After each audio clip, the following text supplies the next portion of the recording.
Hi అండి, welcome back to Shri Kamakshi channel. ముందుగా మీరు ఎలా ఉన్నారండి? మేమందరం బాగున్నామండి. మీరందరూ బాగుండాలని కోరుకుంటున్నాను. ఇవాళ వీడియోలో అయితే బియ్య పిండితో దోశ అనేది చూపించానండి. చాలా క్రిస్పీగా బాగా వచ్చాయి. మీరు కూడా ట్రై చేయండి. వీడియోని ఎక్కడ స్కిప్ చేయొద్దండి, చివరి వరకు చూడండి, మీకు బాగా అర్థమవుతుంది. మీకు కానీ నచ్చినట్టయితే లైక్ చేయండి, షేర్ చేయండి, కామెంట్ చేయండి, సబ్స్క్రైబ్ చేసుకోండి. చూడండి, ఎలాగైతే నేను బియ్య పిండితో దోశ అయితే వేస్తున్నానండి. దానికి కావాల్సిన పదార్థాలు అయితే చెప్తున్నాను చూడండి. ఒక గ్లాస్ అయితే బియ్య పిండి తీసుకున్నాను. ఇదైతే పొడి బియ్య పిండి అండి. ఇదండి ఒక బౌలు చిన్నది పెరుగు తీసుకున్నానండి. ఒక 2 స్పూన్లు ఉప్మా రవ్వ తీసుకున్నాను. ఈ 3 ఉంటే కొంచెం సాల్ట్ వేసుకుంటే సరిపోతుందండి. ఇదిగోండి చూడండి, ఇప్పుడు నేనైతే బియ్య పిండి దీంట్లో వేస్తున్నాను. బియ్య పిండి వేసేసి ఇదిగోండి పెరుగు కూడా వేసేస్తున్నాను.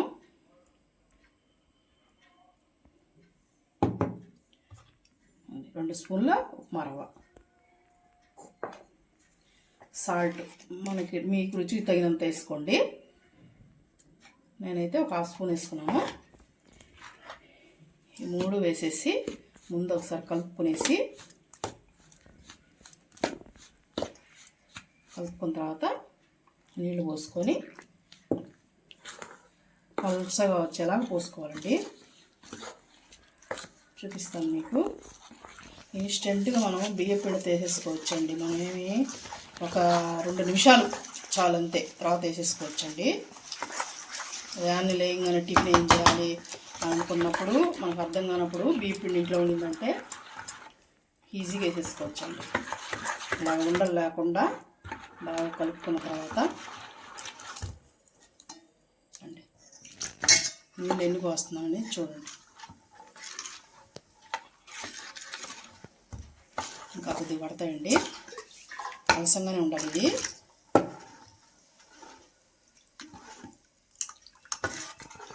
ఇలా ఉండాలి, చూసారా? ఇప్పుడు చూపిస్తున్నాను చూడండి. ఇట్లా పోసుకున్నారంటే సరిపోతుంది. ఇప్పుడు పిండి అడిగి పెట్టుకున్నామండి. మనం అది స్టవ్ మంటేసుకుని ప్యాన్ అయితే పెట్టేసుకుందాం.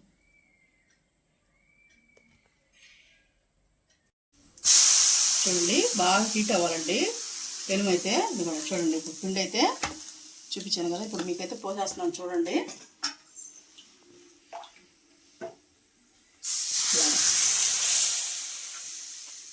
ఎక్కడెక్కడ అనేది మనం రవ్వ దోశలు ఆగానండి. సేమ్ మనకి ఎక్కడెక్కడ వస్తాయో అలాగంతా వేసుకోవాలి. దీన్ని హైలోనే పెట్టి కాల్చుకోండి, బాగా క్రిస్పీగా కాలుతుంది. ఆయిల్ వేసుకోండి పైనుంచి.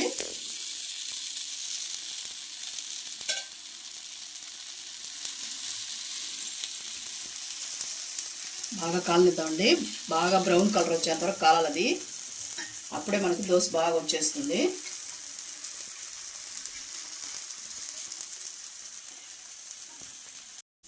చూసారు కదండి, ఒక 2 నిమిషాల తర్వాత మనం ఇలా వేసుకొని బాగా ఇవన్నీ పచ్చిగా అయిపోయింది. ఇలా మొత్తం బ్రౌన్ కలర్ రావాలండి. అప్పుడే మనం ఇదిగో ఈజీగా లేసి వచ్చేస్తుంది. చూసారు కదా,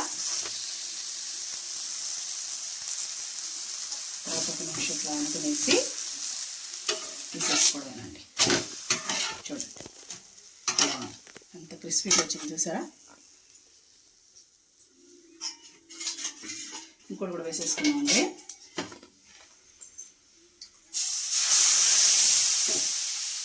ఏం మనం పిండి కలుపుకొని మనకి వేసుకోవడమే.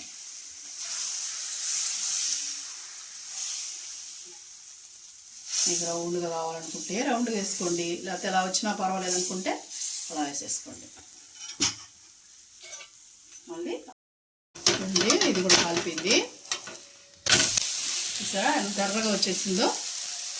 మనకేం లేదండి, 1 గ్లాసు బియ్య పిండి, ఒక పెరుగు 1 కప్పు ఉంటే చాలండి. 2 స్పూన్లు ఉప్మా రవ్వతోనే ఎంత బాగా వచ్చినాయి చూడండి దోశలు అనేవి. ఇన్స్టెంట్గా వేసేసుకోవచ్చండి. చూడండి ఎలా ఉన్నాయో, అలా వేసేసుకోవాలండి.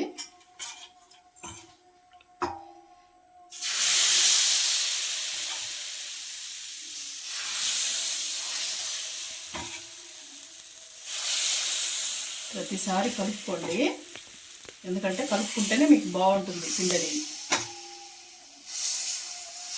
సరే కదా.